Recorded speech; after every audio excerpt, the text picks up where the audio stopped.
భారతదేశానికి ఏ రాష్ట్రం ఎంత కంట్రిబ్యూట్ చేసింది, జిఎస్డిపి ఎంత కంట్రిబ్యూట్ చేసింది, జీడిపిలో జిఎస్డిపి అనేది అంటే జీడిపి అనేది దేశాన్ని, జిఎస్డిపి అనేది స్టేట్ది.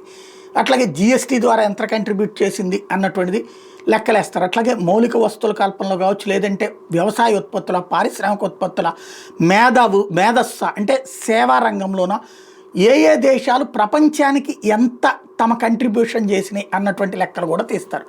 అంటే పారిశ్రామికంగా ఉత్పత్తులు కానీ, వ్యవసాయ ఉత్పత్తులు కానీ, లేదా ఇప్పుడు మన టెక్నాలజికల్ స్టాఫ్ ఏదైతే ఉంటారో సేవల రంగం కానీ, వీటి ద్వారా ప్రపంచానికి అత్యధికంగా కంట్రిబ్యూట్ చేసింది చైనా.